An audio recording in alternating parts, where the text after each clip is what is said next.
Hey everybody. This is not scripted, which um,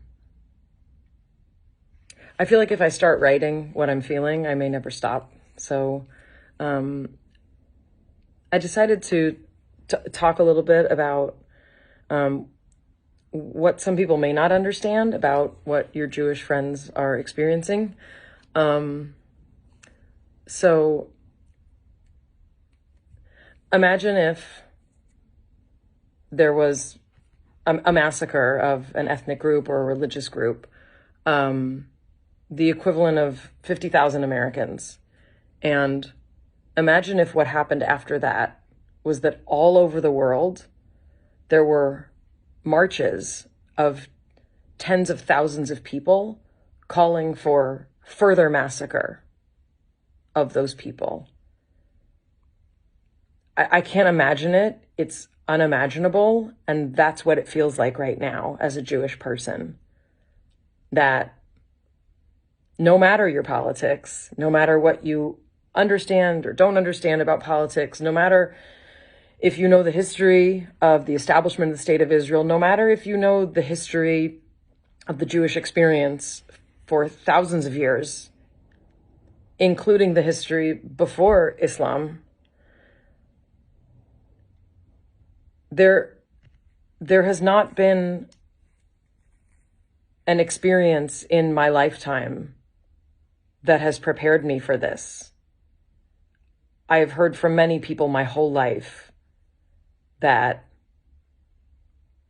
anti-Semitism is growing, that the Holocaust, while we say we will never forget, many have forgotten, and the swiftness with which the global population has seized upon the massacre of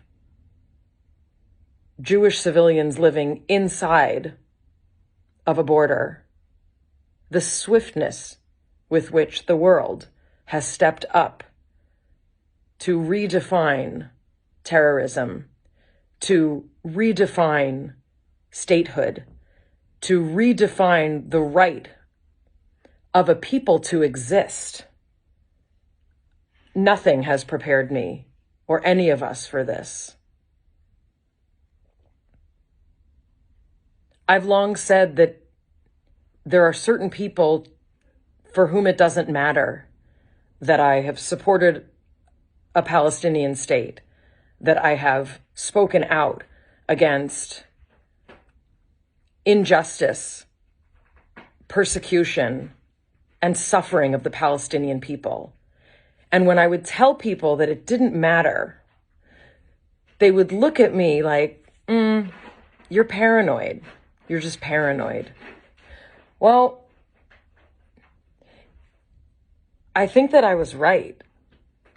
And I think that many of us are now seeing that there are certain people for whom it does not matter if you are left-wing or right-wing. It does not matter if you support the right of Israel to exist or if you've never been there. It doesn't matter if you look Jewish or if you don't. It doesn't matter if your family is from Eastern Europe or if they are from Northern Africa.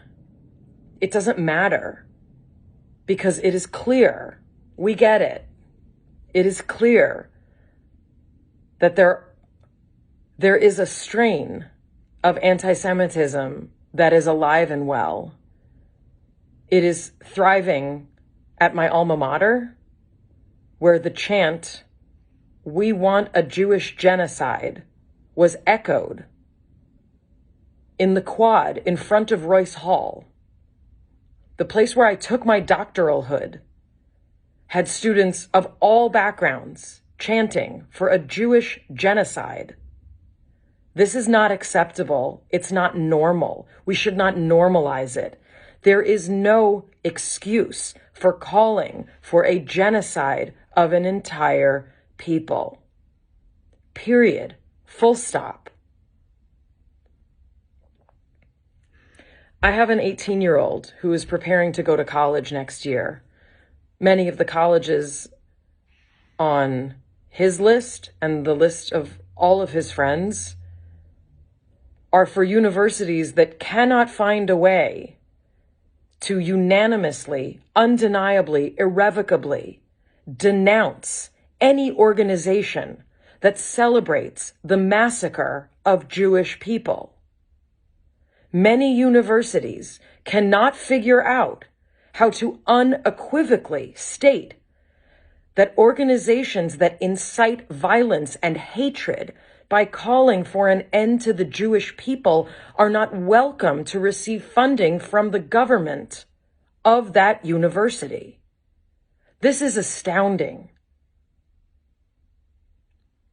Homes very close to mine are being threatened because of mezuzahs on the door. Jewish stars are being painted on Jewish homes all over the world. Is this the moment that anti-Zionists have been waiting for? The moment when the entire world bans against the Jewish people?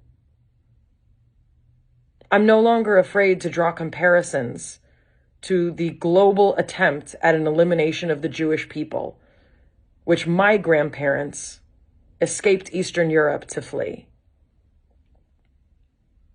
I'm grateful to those who have been able to see clearly,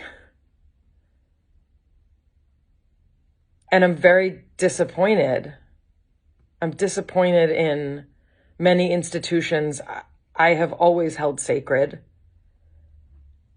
And the lack of humanity is devastating. The notion that this is a comeuppance for the Jewish people, that's what you get. What did you think decolonialism would look like? I did not think it looked like decapitated babies and disemboweled humans and raped women being paraded around the streets while thousands cheer. And I didn't think it looked like tens of thousands of people marching in solidarity with the actions of a terrorist organization whose sole purpose is to eliminate not the Jewish state, but the Jewish people.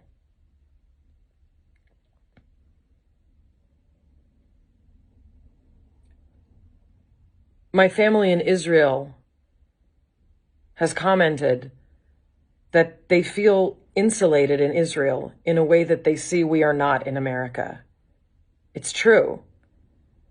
I've always believed that Israel was my homeland, and now I understand it more deeply than ever before. I am a stranger in a strange land here. And it took October 7th for so many of us to see that.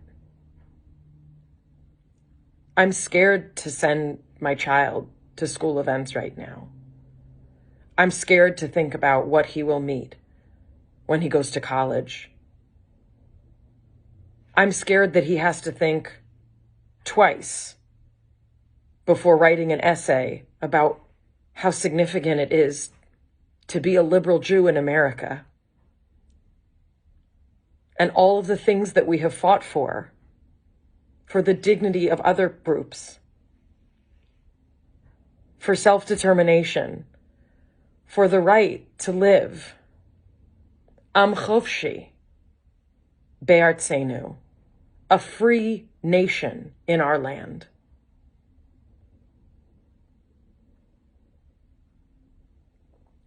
I won't apologize for expressing what I'm going through, what so many of us are going through. We are looking for moments of joy. I'm looking for distraction. But it feels like a nightmare that we cannot wake up from right now. For those of you who support the Jewish people, for those of you who support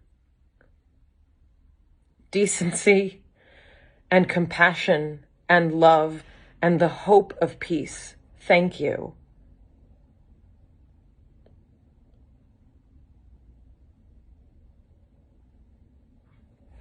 Thank you.